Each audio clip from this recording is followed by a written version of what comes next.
August 18 വിശുദ്ധ Helena. മഹാനായ Constantine ചക്രവർത്തിയുടെ മാതാവാണ് വിശുദ്ധ ഹെലേന.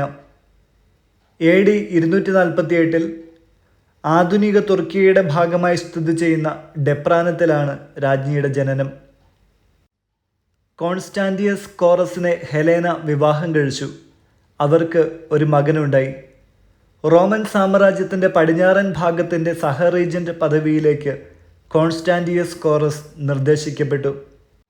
അതിനായി തൻ്റെ ഭാര്യ ഹെലേനയെ വിവാഹമോചനം ചെയ്ത് റോമൻ ചക്രവർത്തിയും ക്രിസ്ത്യാനികളെ ഉന്മൂലനം ചെയ്യുകയും ചെയ്യുന്ന പാരമ്പര്യത്തിലെ അവസാന കണ്ണിയായ മാക്സിമിനിയസ് ചക്രവർത്തിയുടെ രണ്ടാനമ്മയായ തിയോഡോറിയെ വിവാഹം കഴിക്കുകയും ചെയ്യേണ്ടിയിരുന്നു.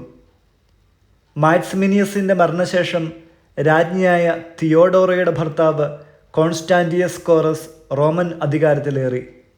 അയാളുടെ മരണശേഷം AD 306 മകൻ കോൺസ്റ്റന്റൈൻ റോമൻ ചക്രവർത്തിയായി സ്ഥാനമേറ്റു. പ്രായപൂർത്തിയാകും വരെ അമ്മ ഹെലേന മകനെ ഭരണകാര്യങ്ങളിൽ സഹായിച്ചു. തൻ്റെ അമ്മ ഹെലേനയോട് വിധേയത്വം പുലർത്തിയ ചക്രവർത്തി അഗസ്റ്റ എന്ന പദവി നൽകി അമ്മയെ ആദരിച്ചു.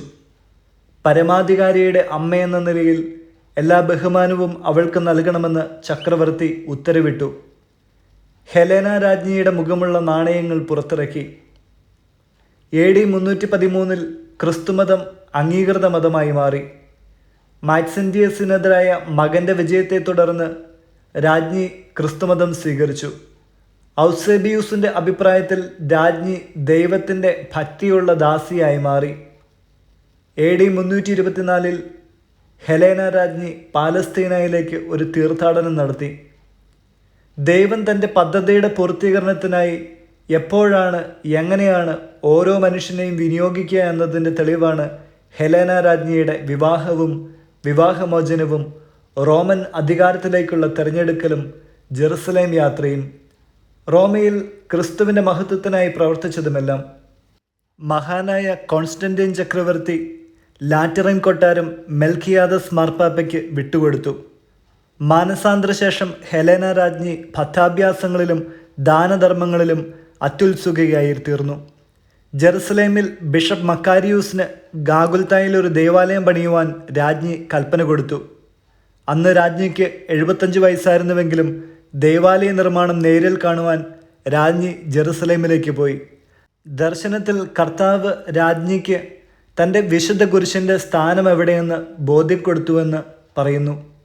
മറ്റൊരു ഐതിഹ്യം പറയുന്നത് ഇങ്ങനെയാണ്: രാജ്ഞി കർത്താവായ യേശുക്രിസ്തുവിനെ കുരിശിൽ തറച്ച സ്ഥലം കാണുവാൻ ആഗ്രഹിച്ചു. അതിന് കുറച്ച് യഹൂദരെ കണ്ടെത്തി അവരോട് അടയാളം ചോദിച്ചു. മൗനം പാലിച്ച അവരെ രാജ്ഞി ഒരു കിണറ്റിലേക്ക് ഇറക്കി നിർത്തി. അവരിൽ യൂദാസ് എന്നു പേരുള്ള ഒരാളോട് രാജ്ഞി കുരിശിൻ്റെ സ്ഥാനം കാണിച്ചു തരുവാൻ ആവശ്യപ്പെട്ടു. 7 ദിവസത്തെ അന്വേഷണത്തിനൊടുവിൽ തളർന്നവശരായ അവർ ദൈവത്തോട് സഹായത്തിനു വേണ്ടി അപേക്ഷിച്ചു. അപ്പോൾ സമീപത്തായി തകർന്നു കിടക്കുന്ന ഒരു വീനസിൻ്റെ ക്ഷേത്രത്തിൻ്റെ അടിഭാഗത്തു നിന്നും വെളുത്ത പുക ഉയർന്നു വരുന്നത് കണ്ടു. അവിടെ അവർ പരിശോധിച്ചപ്പോൾ ക്ഷേത്രത്തിൻ്റെ പ്രതിഷ്ഠയുടെ താഴ്ഭാഗത്തായിട്ട് 3 കുരിശുകളും ആണികളും കാണുവാനിടയായിത്തീർന്നു. അവർ അത് വീണ്ടെടുത്തിട്ട് രോഗിണിയായ ഒരു സ്ത്രീയെ കണ്ടെത്തി അവരുടെ ശരീരത്തെ സ്പർശിച്ചു. ഒരു കുരിശ് ആ സ്ത്രീയുടെ ശരീരത്തെ സ്പർശിച്ചപ്പോൾ അവൾക്ക് പൂർണ്ണ സൗഖ്യം ലഭിച്ചു. അത് കർത്താവായ യേശുക്രിസ്തുവിനെ കുരിശിൽ തറച്ച അതേ കുരിശ് തന്നെയായിരുന്നു. പിന്നീട് അവിടെ നിന്ന് ആണികളും മുൾമുടിയുടെ ഭാഗമായുള്ള 2 മുള്ളുകളും കണ്ടെത്തി. അവയെല്ലാം ഹെലേന രാജ്ഞി റോമിലേക്ക് കൊണ്ടുപോയി. പീലാത്തോസിൻ്റെ ഭവനത്തിലേക്ക് നടന്നു കയറുന്ന യേശുക്രിസ്തു ചവിട്ടിയ 28 പടികളും കണ്ടെത്തി. അതും രാജ്ഞി റോമായിലേക്ക് കൊണ്ടുപോയി ദേവാലയം പണിത് അവിടെ പ്രതിഷ്ഠിച്ചു.